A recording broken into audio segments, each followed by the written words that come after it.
Donc, on va commencer sur le comptage wetland. Alors, pour démarrer, il y en a certains, voire même beaucoup d'entre vous qui connaissent déjà le comptage wetland. Mais certains d'entre vous se posent peut-être la question, en fait, qu'est-ce que c'est? Eh bien, il s'agit d'un suivi international des populations d'oiseaux d'eau hivernants qui a été mis en place en 1967 et qui est coordonné par l'ONG Wetland International. Il s'agit d'un comptage standardisé. Nous suivons donc des protocoles annuels à la mi-janvier et simultanés dans près de 180 pays organisés au sein des voies de migration de façon à optimiser la synchronisation du comptage. En France, nous sommes concernés par la voie de migration Afrique-Eurasie et en particulier la voie Atlantique-Est et mer Noire, mer Méditerranée. Donc au final, c'est un réseau de plus de 50 000 zones humides qui sont dénombrées chaque année.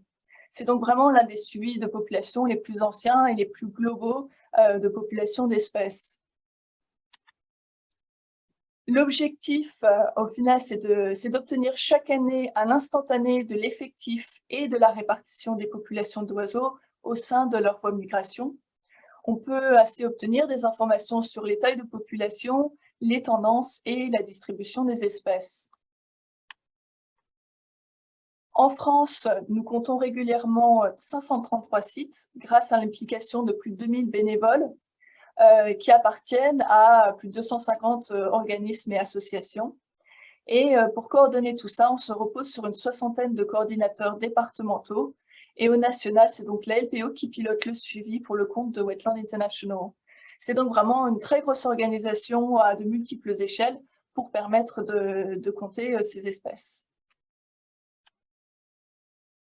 Pour revenir sur l'historique du suivi, l'idée d'un comptage, en fait, c'est assez ancien, puisque dès la fin des années 40, le Conseil international pour la préservation des oiseaux, qui est l'ancêtre de BirdLife International, constate un fort déclin des populations d'oiseaux d'eau et crée l'International Wildfowl Research Institute pour stimuler la coopération internationale sur ces questions d'espèces. Excusez-moi.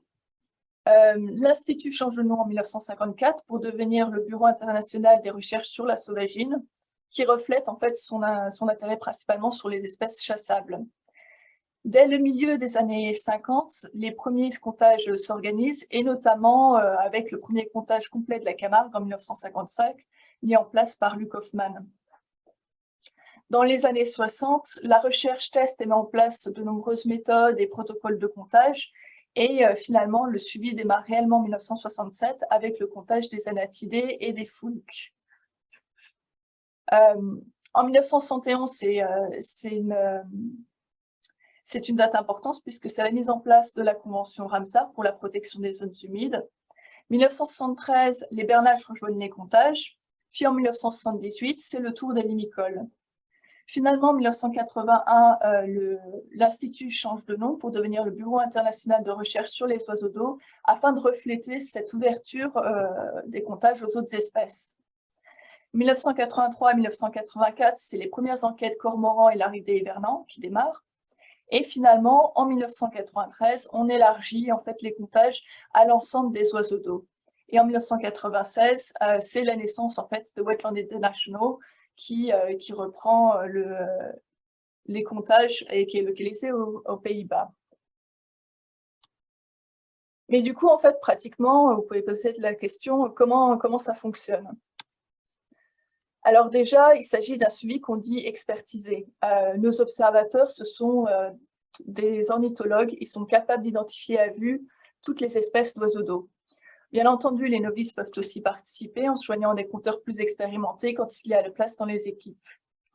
Il s'agit aussi d'un comptage qui est annuel et simultané.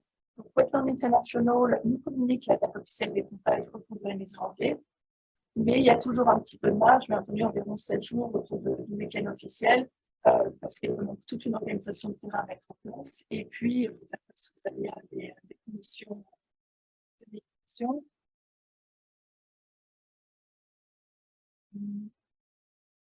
Et il s'agit quand même de tenir, et le prochain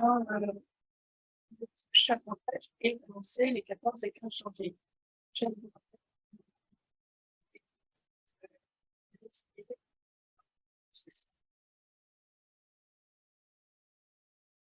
Est-ce que c'est mieux? Est-ce qu'on m'entend à nouveau? Oui, c'est parti.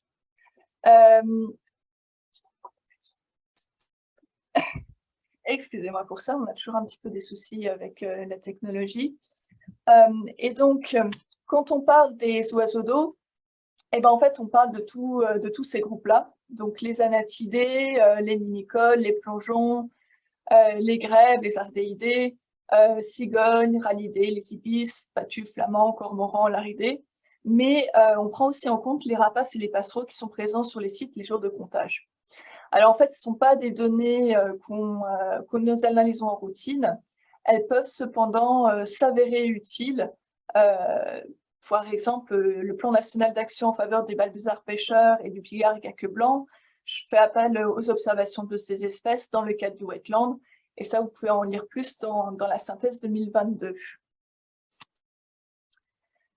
Alors, vous pouvez poser la question, pourquoi on compte à la mi-janvier? En fait, il y a deux périodes dans l'année où les espèces migratrices sont relativement stables géographiquement, en période de reproduction et en période d'hivernage. Par contre, en reproduction, en fait, beaucoup d'espèces se reproduisent sur des vastes territoires avec un accès qui peut être très difficile, donc notamment dans le cercle arctique, et ils sont très difficiles à détecter. Donc, on peut essayer d'identifier ce Beccles-Somobèche en reproduction dans la toundra arctique, ça n'est pas évident. À l'inverse, en hivernage, entre la migration post-nuptiale et prénuptiale, ils se regroupent sur des sites qui sont relativement bien délimités et ne changent pas beaucoup de sites et sont donc plutôt stables, ce qui vraiment va faciliter les comptages. De plus, à cette époque, leurs effectifs sont à leur minimum. Donc la mortalité naturelle, notamment lors de la migration et puis la chasse, sont passés par là. Et donc, on a le pool d'individus qui est susceptible de se reproduire l'année suivante. Et ça, c'est une information qui est très importante pour la dynamique des populations. Alors, le comptage wetland, ça n'est pas un comptage exhaustif. On ne compte pas tous les individus de toutes les espèces, on ne compte pas tous les lacs, tous les étangs, toutes les mares et tout ça. En fait, ça serait complètement impossible.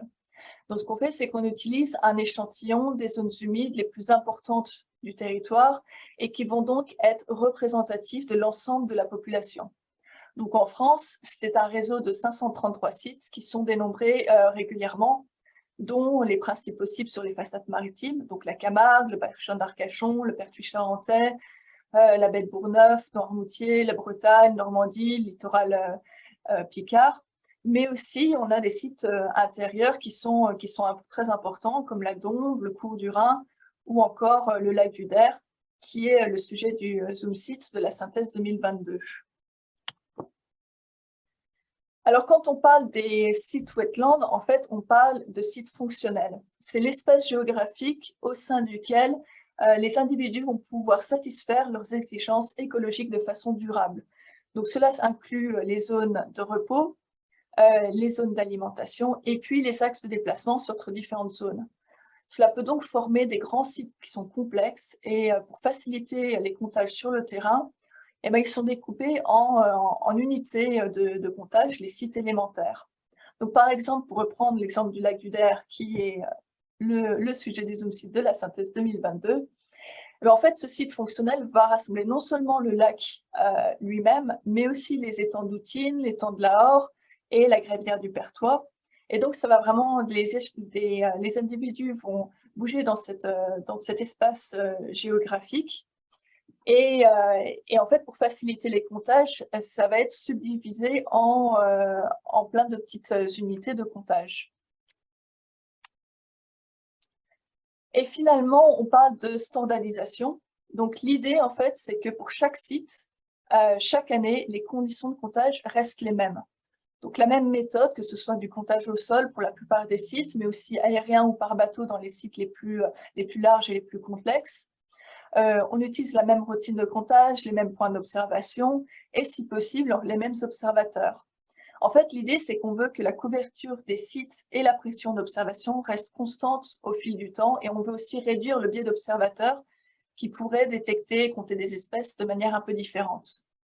En fait, au final, on veut vraiment que les variations des effectifs d'individus représentent la réalité, ce qui se passe réellement dans les populations, et non un artefact dû à des changements de méthode ou au fait que certaines années, on a compté un peu plus d'unités élémentaires par rapport à d'autres, ce qui va peut-être surgonfler les effectifs. On a vraiment besoin que les situations de comptage soient stables d'année en année. La robustesse du suivi vraiment dépend de cette standardisation. Et donc, le comptage wetland, à quoi ça sert? Eh bien, en fait, ça sert à beaucoup de choses.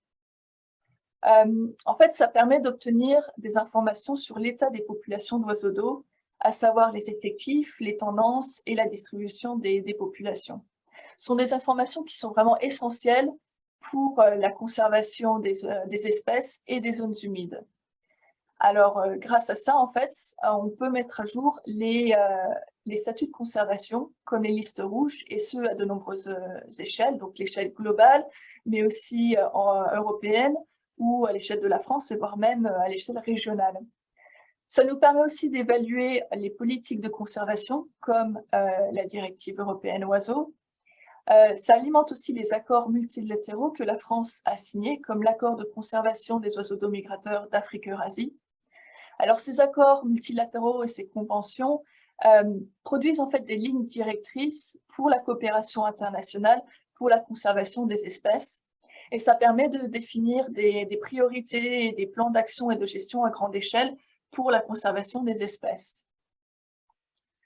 Le suivi va aussi permettre d'identifier les sites importants pour les espèces, notamment dans le cadre de la Convention Ramsar, ou encore des zones importantes pour la conservation des oiseaux et de la biodiversité de BirdLife International. Donc, ça nous permet d'identifier ces sites et puis d'apporter des arguments pour l'établissement de protection juridique, comme l'établissement d'aires protégées. Et finalement, le wetland sert aussi à la recherche fondamentale et de la recherche appliquée. Et d'ailleurs, on va avoir l'occasion d'en parler un peu plus, d'en découvrir un peu plus ce soir avec les présentations d'Élie et de Fabien. Alors, le prochain comptage, c'est donc le 14 et le 15 janvier prochain. Si vous êtes intéressé, vous pouvez nous envoyer un email, donc à l'adresse qui est affichée là. On en a déjà reçu ces derniers mois. On ne les a pas encore traités, parce qu'on va passer toutes les informations en novembre avec les coordinations locales, de façon à voir s'il y a des possibilités d'intégrer les équipes de terrain. Alors, je voulais finir par remercier vraiment chaleureusement tous les coordinateurs, qu'ils soient bénévoles ou salariés, qui font vraiment un énorme travail d'organisation pour que le comptage tourne aussi bien année après année. Parce que vous avez bien compris que c'est vraiment une grosse machine, c'est énormément de travail pour organiser tout ça sur le terrain et avec Wetland International. Donc vraiment un grand merci à eux pour tout le travail qu'ils font. En particulier, un petit mot pour Christian Gentilin, qui était le coordinateur de très longue date en Saône-et-Loire et qui quitte la coordination cette année pour être remplacé par Jean-Marc Frolet. On garde quand même Christian dans le réseau Wetland puisqu'il va continuer à faire les comptages en tant qu'observateur. Et on a eu récemment la triste nouvelle du décès d'Alain Bernard, qui était ornithologue passionné et engagé et coordinateur de très longue date du wetland dans l'Ain. Et finalement, un grand merci à tous les observateurs, parce que sans eux, ces comptages ne pourraient pas avoir lieu. Et ils donnent beaucoup de leur temps et de leur énergie, même dans des conditions qui ne sont pas des plus faciles, comme ça a été le cas de l'hiver dernier. Comme vous pouvez voir, on a vraiment eu des conditions un peu compliquées. Et puis, merci à vous pour votre écoute et on va avoir le temps pour quelques questions. Alors, j'ai la question, si on veut les mêmes observateurs, comment on fait pour s'engager sur les comptages wetland en tant que nouvel observateur? Eh bien, en fait, il faut nous contacter et on mettra en contact avec les coordinateurs locaux et eux, ils voient comment intégrer avec... et